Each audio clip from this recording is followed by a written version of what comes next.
Of course we're gonna hit that. Of course we're gonna hit that. That's what the Multistrada is for! Yeah! Rough road.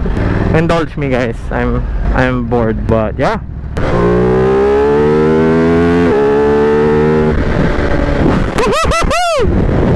She likes to jump, baby. Woo, that was fun.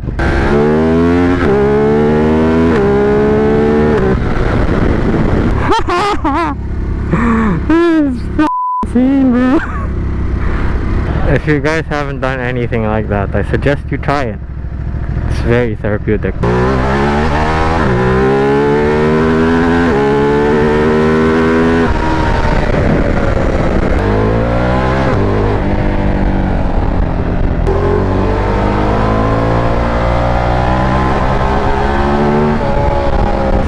Sexy beasts. So it likes that, no, more than it likes the slow moving traffic like this. Those spurts cool the engine, so that wasn't to show off, that was cooling the engine. So we'll see what a whole day or a half day of riding spiritedly consumes in the Multistrada 950. So ano ba yun sagad? Okay.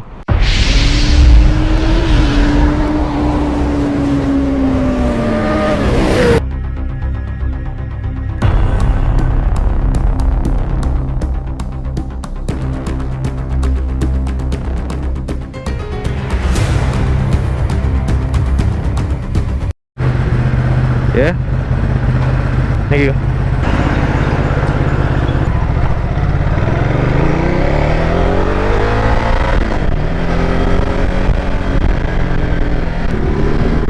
What's up guys? So Multistrada 950.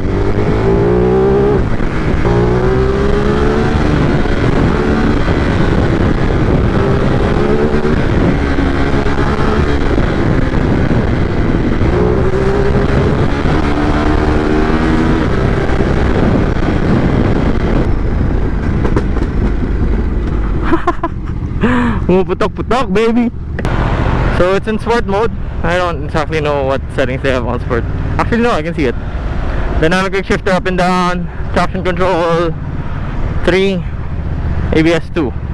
No wheelie control on this thing as far as I can see.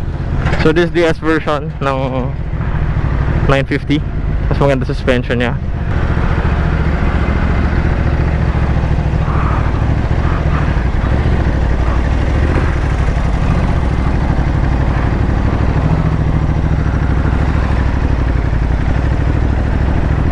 $7 km range. Better. 11:55 AM. Ayos yan, tama yung oras.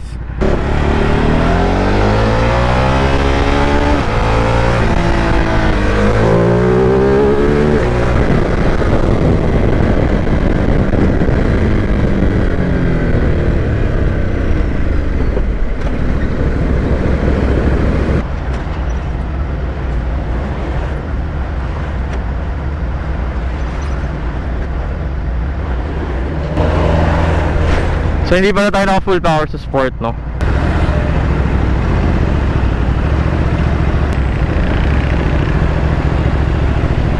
Now we have full power.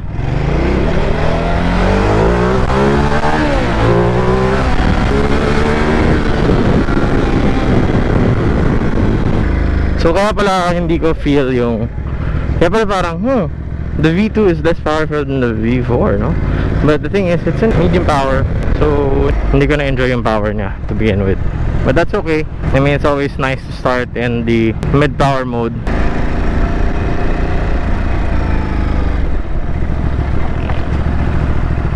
A favorite Patron. So the only desusive part about this thing is still the gas cap. So full tank XCS sagad natin.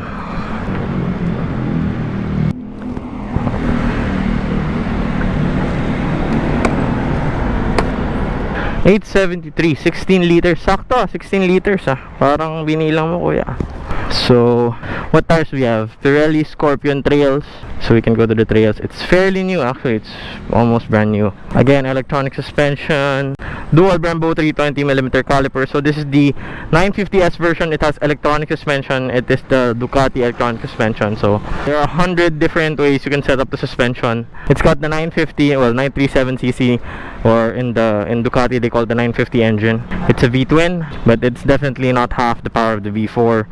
The key, Ducati key for the gas tank. You don't need this. You just need it for its ability to communicate to the bike. I think this decatalylated. No, the catalytic converter has been taken off. So the tail of the 950 engine is this thing. That's a very 950 engine thing. It's got a quick shifter. It does not have wheelie control, but you will see. We'll wheelie it, of course. So to turn it on, turn it on, I think you have to press this. Yeah, that's how you turn it on. Kasi wala nang ibang button eh. Hindi ako nakakita naman usually dito pagka mga BMW and shit. So yeah, full tank of gas. It says here range is 360 kilometers. Total kilometers is 1628. We put in 16 liters on the tank. So, but basically 16 liters put in full tank to the brim. Range is 360 kilometers, but I guess that's conservative, very conservative. So yeah. Let's get started. So that's the kill switch. I think you definitely have to use kill switch talaga on these motorcycles. Pwede doon, pwede off doon. Nice. Where are we going?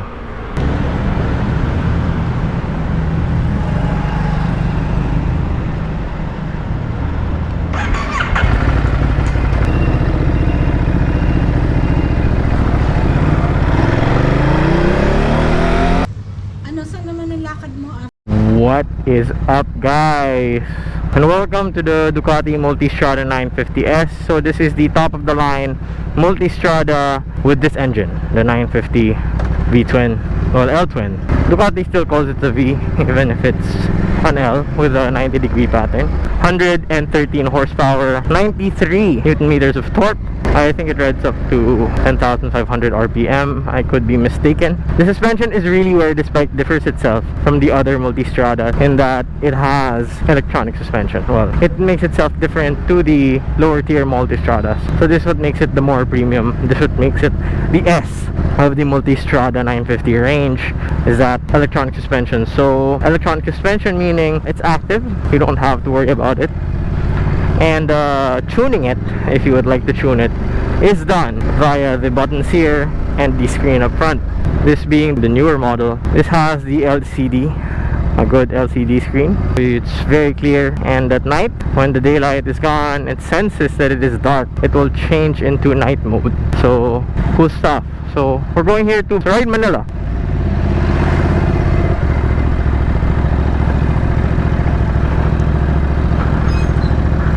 Sarado. Wala lang. Gusto ko lang makita. First time kong pumunta dito sa Ride Manila, nahanap ko siya eh.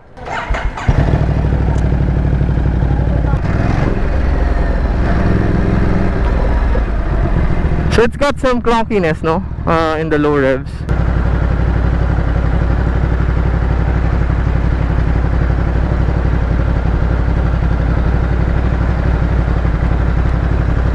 So punta tayo mo pictures din tayo dun. So I'm stuck in traffic right now in Makati. Temperature 100 degrees to 101. Now it's 99. So pretty good, no? Well, considering it has the smaller engine.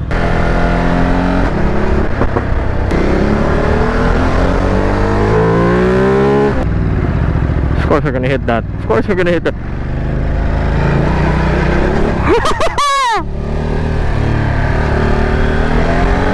That's what the Multistrada is. Oh,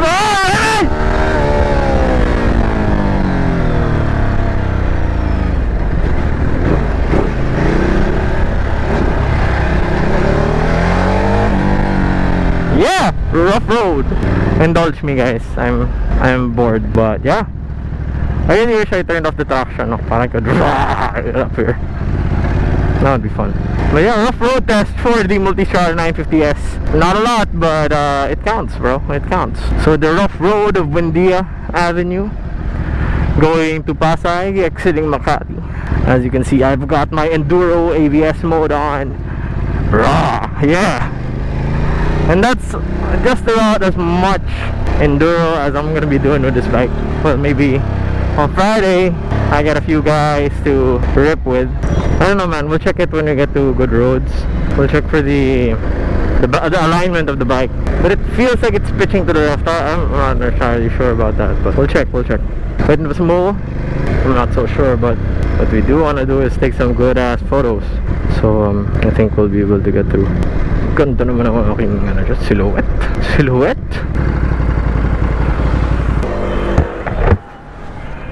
So photos muna tayo, guys. Good catch, Ducati got you. One thing I miss about the V4 version of the Multistrada is the pocket here for the phone. But there's things in life that, again, we can live with, no? We can totally live with.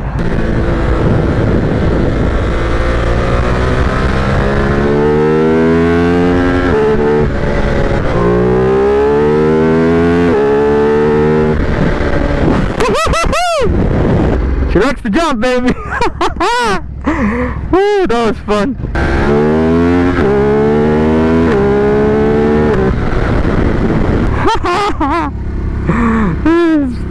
Bro. If you guys haven't done anything like that, I suggest you try it. It's very therapeutic.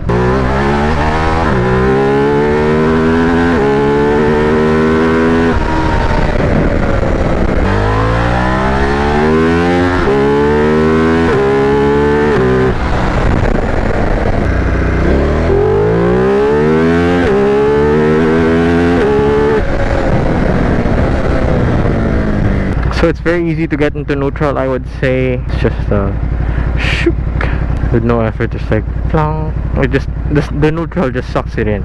I guess that's quality gearbox talaga.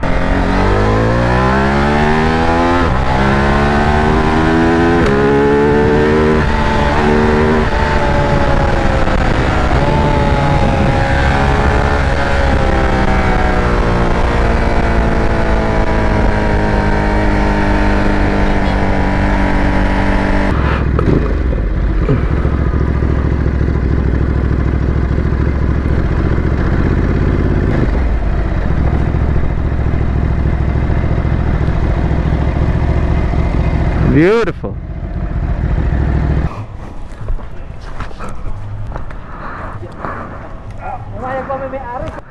How do you feel for it? Picture ka rin, lagi natin sa office mo. Hindi, yung babae.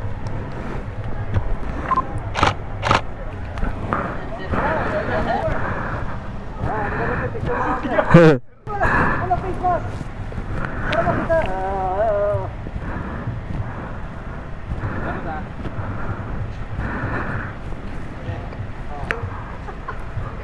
Try it out? Thank you, sir. Thank you.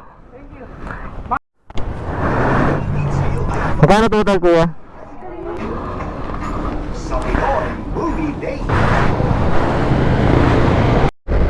Huwag mong babatiin, bro, but thank you, Enzo, for being what you are. Hindi kita babatiin. So this is the highest temperature we've seen. 105 degrees Celsius. 103 na we're moving. Fucking hot, man. Well, it's getting cooler as far as the engine is concerned. 102 na lang. It's because the fans are now directing the heat at me. So does this bike feel different from the Multistrada V4? I would say hindi naman. Feels the same. Again, yung Multistrada V4, it has a V2 like firing order. It means sabay yung dalawang cylinders pumutok. So at low revs, talagang it does sound like a V2. It feels like a V2. And in traffic, that really is it. As far as yung lunging is concerned, I would say it's just about the same. It's the sensitivity nga talaga of the V4. And actually no, they're both torquey talaga. So we're just here. We have no power here with the scooters. Isa lang tayong kapwa motorista sa ganitong klaseng traffic.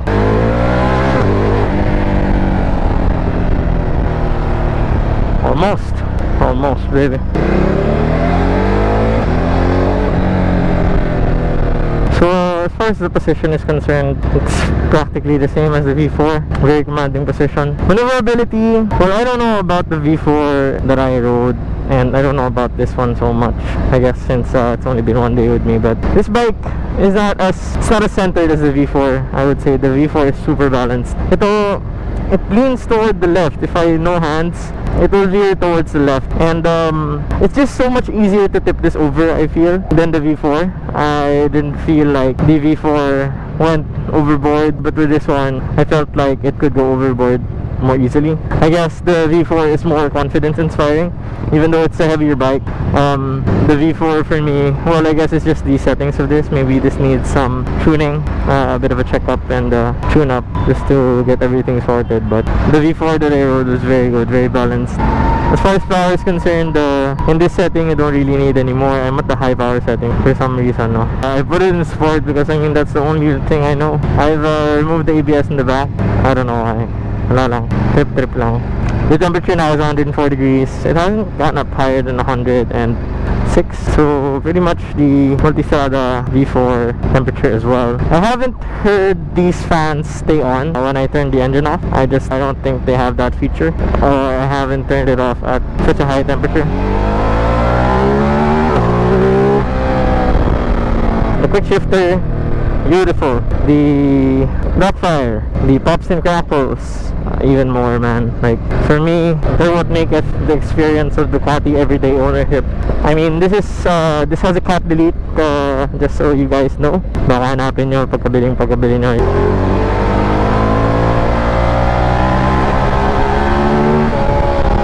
Sexy beasts. So it likes that, no, more than it likes the slow moving traffic like this. Those spurts cool the engine, so that wasn't to show off, that was cooling the engine. As far as the squeezability, the ability to squeeze, filtering lanes capacity, I would say this is not too good, but I mean, yeah, look at that.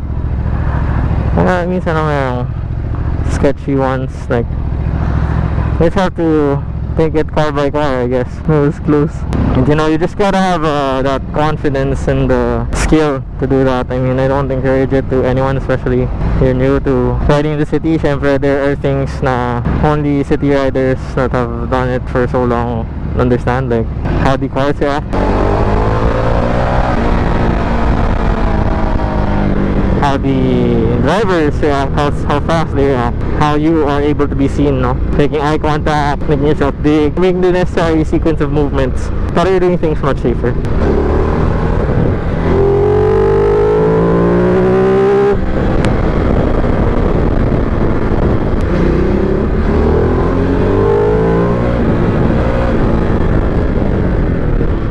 So we're gonna pay Iñaki a visit, and we're gonna give him his stickers because we're going somewhere tomorrow.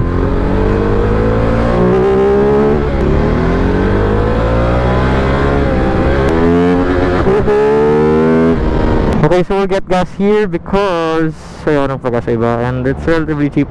XCS full tank. So the beauty is that the key is not fitted to the motorcycle. Full tank. Teka lang, i-diretso ko para sagad tayo. Okay? Go. So we'll see what a whole day or a half day of riding spiritedly consumes in the Multistrada 950. Woo! Ano ba yun sagad? Okay, 367. So 6.61 liters. Medyo mahal ang gasolina dito, but I don't wanna go any farther. So yan guys, the total kilometers now is 1,705 kilometers, and if we minus 1,705 versus the reading kanina, and then divide the 6.61 liters that we were able to fill up this tank with, then we'll see how much consumption we did. Salamat kuya. So 6.61 liters. Wala nang bearing sa atin yung 55.60 kasi yun lang yung price. 6.61 divided by the difference of the total kilometers, and that's our fuel consumption for the city.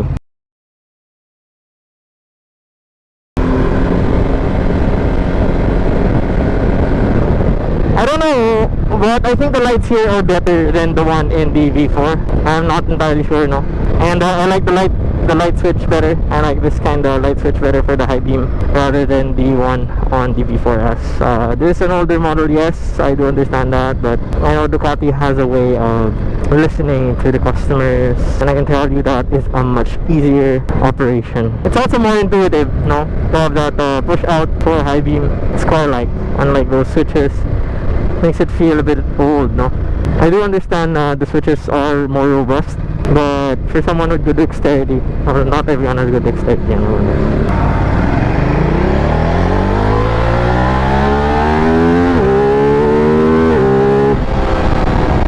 That's the beauty of this thing, it takes you from point to point with ease. Hindi mo nararamdaman. It's just like, hawak ka lang. And you're going there. Maka like a book. Kitty Cars! Katiti! What's up mga katiti? Yan ang tawag ko sa inyo. Mga katiti. So auto-canceling yung kanyang turn signal, which is a good thing. It's connected to IMU. Hindi siya basta-bastang mag-turn yung alam mo, tapos may sense niya, no, kaya mag-lean. Alright guys, what's up? So it's a very special announcement, no? We're finally getting paid to do our shit. First time getting paid to do this shit.